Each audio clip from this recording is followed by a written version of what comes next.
Good evening, नमस्ते, Radhe Radhe to all the Amians. यार कैसे हो आप सब? बहुत मेहनत कर रहे हो यार आप लोग ना। जो डेडिकेशन, जो एफर्ट्स आप लोग इस समय लगा रहे हो ना, सबसे पहले तो यार उस डेडिकेशन और एफर्ट को सैल्यूट है मेरी तरफ से यार। बीइंग अ टीचर, मेरी मोटिवेशन होती है आप लोगों की मेहनत।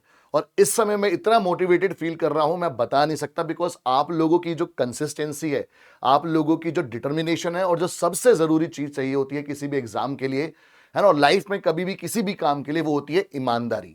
बड़े ईमानदारी से यार आप मेहनत कर रहे हो। मैं लाइव सेशंस में देखता हूं कि हमारे बच्चे निरंतर ना बिल्कुल बने हुए हैं। कुछ बच्चे चैट पर हमारे को एक्टिव भी दिखते हैं, कुछ चैट के पीछे भी होते हैं जो सिर्फ पढ़ रहे होते हैं। तो यार सबकी मेहनत वो ना कहीं किसी ना किसी रूप में नजर आती है, क्योंकि आप लोग जो मुझे डाउट्स भेजते हो उससे आपकी डेडिकेशन का भी पता लगता है कि आप कितने एफर्ट्स कर रहे हो। तो यार अगेन सबसे पहले यार उस एफर्ट्स को सैल्यूट है। बस ये एफर्ट हमारे को कंटिन्यू रखने हैं, बंद नहीं करने हैं, रुकना नहीं है। हो सकता है कि बीच में आपको लगता हो यार मैंने इतना कुछ कर लिया बट भी वो कॉन्फिडेंस नहीं आ रहा। मैं हमेशा क्या बोलता हूं बेटा, मैथ्स एक ऐसा प्रैक्टिकल सब्जेक्ट है जिसमें अंत तक शायद वो कॉन्फिडेंस नहीं आता, बट एग्जाम में जब आप रिजल्ट के बाद मिलते हैं तो शाइनिंग कलर्स 100 आउट ऑफ 100 भी दिखते हैं हमारे को।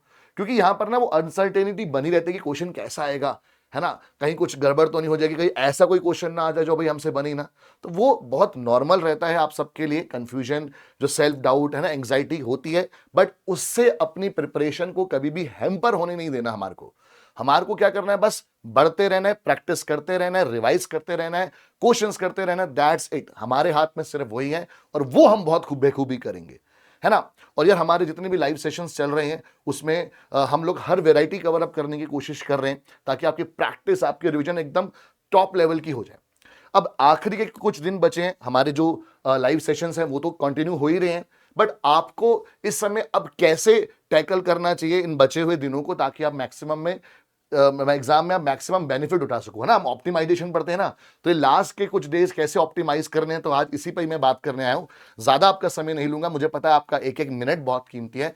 तो क्विकली, है ना, बहुत छोटी वीडियो रखना चाहता हूं ये वाली में, और बहुत क्विकली मैं आपको चीजें बता के जाना चाहता हूं। देखो, लास्ट के डेज की स्ट्रेटेजी है हमारी अप्लाइड मैथ्स की, क्या क्या करना है मैं शुरू से आपको बोलता हूं। मेरे जो रिवीजन का तरीका होता है वो हर साल सेम रहता है, और उसी से बच्चे इतना बढ़िया रिजल्ट लेकर आ रहे हैं। सबसे पहले मैंने बोला हुआ है कि आपको क्लास क्वेश्चंस करने हैं, फिर उसके बाद solve example of CBSE support material. और ये मैं हमेशा सजेस्ट करता हूं कि चैप्टर वाइज करो। चैप्टर जो अभी आप पढ़ रहे हो, क्लास क्वेश्चंस के साथ आपको क्लास नोट्स मिलते हैं, तो वहां से सारे इंपॉर्टेंट फॉर्मूले, important concept, important tips and tricks आपकी रिवाइज हो जाती हैं।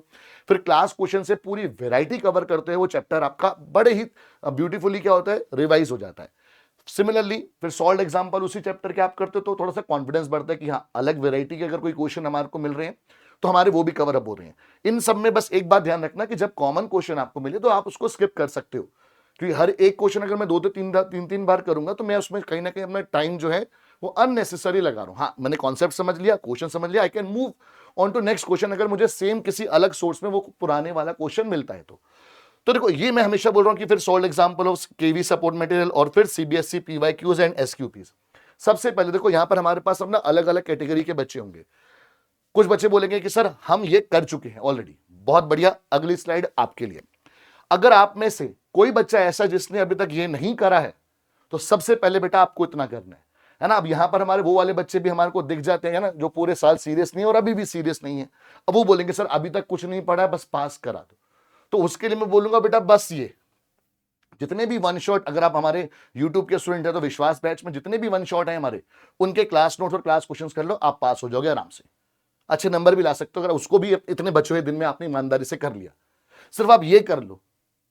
अगर टाइम बचे तो जो मैं अभी रिवीजन में क्वेश्चंस करवा रहा हूं वो कर लेना, दैट्स इट, आपके लिए उतना ही बहुत है ना। बट अगर आप चाहते हो कि नहीं सर मैं 60-70 नंबर तक का हमारे को चाहिए, है ना, 70-80% हमारे को नंबर चाहिए, तो ये सारे आपको करने। बट अगर आपको इससे ऊपर वाले हो, या फिर आप ये सारी चीजें कर चुके हो, तो आपको बेटा यहां पर आना है। अब आपको unsolved question of CBSE support material और unsolved question of ML Agarwal, KV वाले क्वेश्चन आप स्किप कर सकते हो। अगर टाइम बचेगा इन दोनों के बाद तो आप उस पर जाना, बट यही आपकी सबसे पहली प्रायोरिटी होनी चाहिए। और इसमें आपको जो सबसे ज्यादा ध्यान रखना है, वो आपको क्या करना है, सिलेक्टिव रहना है।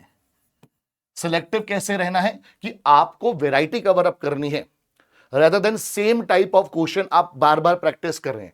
फॉर एग्जाम्पल, छोटे से एग्जाम्पल से समझाता हूं कि जैसे हमने एलिगेशन और मिक्सचर में हमारे को चीपर प्राइस दे रखा है, डियरर प्राइस दे रखा है, हमें मीन प्राइस दे रखा है, हमें रेशियो निकालना है। सबसे बेसिक क्वेश्चन है। बट अगर आप 4 क्वेश्चन आप अनसॉल्व एक्सरसाइज में जाके इसी टाइप के कर रहे हैं तो कहीं ना कहीं आपका टाइम वो है जो वो सही से यूटिलाइज नहीं हो रहा। आप एक कर लो 4 में से, ताकि आप अलग वेराइटी कर सको, है ना। आप फिर ऐसा क्वेश्चन कर लो जिसमें रेशियो गिवन हो, मीन प्राइस निकालना हो। फिर जो प्रॉफिट गेन वाले क्वेश्चन होते हैं वो कर लो। मेन है कि आप अनसॉल्व में भी आपको वैरायटी कवर अप करते हुए चलना है। वैरायटी का कैसे पता लगेगा अगर आपको अभी क्विकली आइडिया नहीं होता? तो जिस तरह के सॉल्व एग्जांपल है उस तरह के आप अनसॉल्व क्वेश्चंस देखते जाओ, तो वहां से आपकी वैरायटी कवर अप होती जाएगी, है ना। अगर अनसॉल्व 4 है हमारे पास तो आप कोई एक कर लो, लगे किसी में कुछ अलग बात करी हुई है तो उसको प्रैक्टिस कर लो। बट सिलेक्टिव होना पड़ेगा आपको, है ना, सारा नहीं कर सकते हम लोग।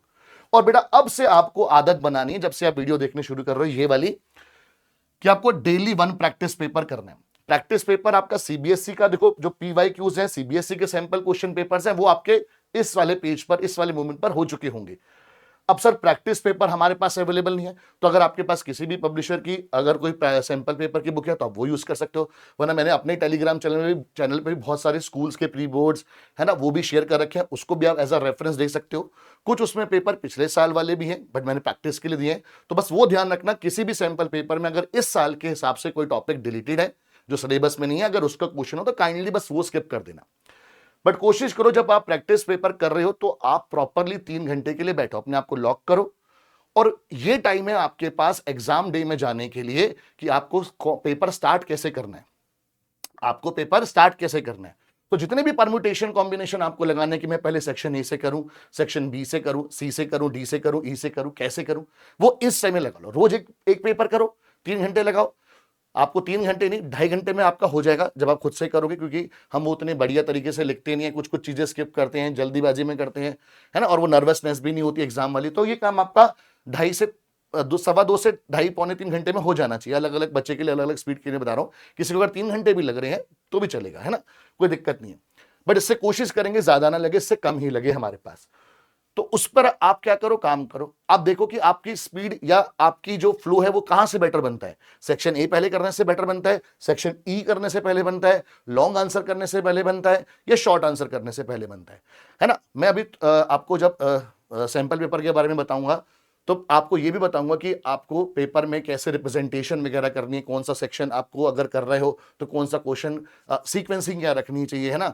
वो सारी बातें भी मैं आपको, जो हमारा 8 तारीख को सेशन रह गया सैंपल पेपर वाला, उसमें करके जाऊंगा। बट आपको अभी के लिए क्या करना है, डेली प्रैक्टिस पेपर करना है, अपने हिसाब से अपनी स्पीड बनानी है, अपने सेक्शन की प्रायोरिटी बनानी है कि जिसमें आपका स्ट्रॉन्ग हैंड हो वो पहले कर लेना, ठीक है। तो डेली 1 प्रैक्टिस पेपर करना है। अब इसके बाद अगर आपके पास समय बचता है ना, या फिर समय क्या बचता है, ये तो आपने करना ही करना है। इसके साथ साथ आपको ना कुछ बातों पर बहुत ज्यादा ध्यान रखना है, और ये हर बच्चे के लिए, चाहे आप फर्स्ट पेज वाले स्टूडेंट हो चाहे सेकंड पेज वाले स्टूडेंट हो, है ना, जो हमने अभी लिस्ट बनाई है कि किसको क्या करना है। बट ये काम आप सबको करना है। सबसे पहले बेटा फाइनेंशियल मैथ्स हो, इन्फ्लुएंशियल स्टैटिस्टिक्स हो, है ना, हमारा टाइम बेस्ड डेटा वाला टॉपिक हो, जहां पर कैलकुलेशन की सबसे ज्यादा प्रॉब्लम आ रही है। ईएमआई हो गया, सिंकिंग फंड हो गया, बॉन्ड हो गया, है ना, इनकी कैलकुलेशन प्रैक्टिस डेली आपको 3-4 क्वेश्चन हर एक टॉपिक से इस तरह से अलग से 1 घंटा लगा के चलना है कि भैया, चाहे टाइम बेस्ड डेटा का ग्राफ हो गया हमारे पास, है ना, जो लॉन्ग क्वेश्चन वाले हो गए, टाइम बेस्ड डेटा के मेथड ऑफ मूविंग एवरेज वाला निकालने वाला हो गया, उसका ग्राफ हो गया, मेथड ऑफ लीस्ट स्क्वायर हो गया, उसका ग्राफ हो गया, एलपीपी के हमारे पास क्वेश्चंस हो गए, उसका ग्राफ हो गया। ये आपको डेली प्रैक्टिस करने हैं। एटलीस्ट बेटा कम से कम एक एक क्वेश्चन तो आपको सारे टॉपिक से करना है, इन जो लॉन्ग क्वेश्चन वाले होते हैं, जिसमें क्योंकि एग्जाम में आपको अपनी स्पीड का पता नहीं होता कि ग्राफ बनाने में आप कितना टाइम ले रहे हो, कैलकुलेशन में कहां कहां आप मिस्टेक कर सकते हो। तो ये सारी प्रैक्टिस बेटा अगर 2-2 क्वेश्चन भी हर एक चीज से ऐसे कर लोगे ना, ज्यादा लॉन्ग लिस्ट नहीं है। फाइनेंशियल मैथ्स में क्या है, सिंकिंग फंड, बॉन्ड और ईएमआई के लिए कैलकुलेशन प्रैक्टिस, ठीक है। फिर हमारे पास इन्फ्लुएंशियल स्टैटिस्टिक्स में टी वैल्यू निकालने के लिए प्रैक्टिस, हमारे पास लॉन्ग क्वेश्चन के अंदर मेथड ऑफ मूविंग एवरेजेस के लिए टेबल और ग्राफ की practice, method of least square के लिए ट्रेंड वैल्यूज कैलकुलेट करने के लिए उसकी कैलकुलेशन के लिए और ग्राफ के लिए प्रैक्टिस, एलपीपी में ग्राफ के लिए प्रैक्टिस। कि बाकी सब जगह तो आपके पास फिर भी काम हो जाता है। एरिया अंडर द कर्व के भी कुछ क्वेश्चंस प्रैक्टिस आप कर सकते हो, हालांकि उसमें उतना ज्यादा टाइम नहीं लगेगा, बट यस, आप अगर फ्लो बनाना चाहते हो और आप उसकी प्रैक्टिस कर सकते हो, तो ये बात पे स्पेशल अटेंशन आपको देनी है। और सबसे ज्यादा जरूरी बेटा, आपको डेली अब से रिवाइज करने हैं सारे फॉर्मूले, important tips and important tricks.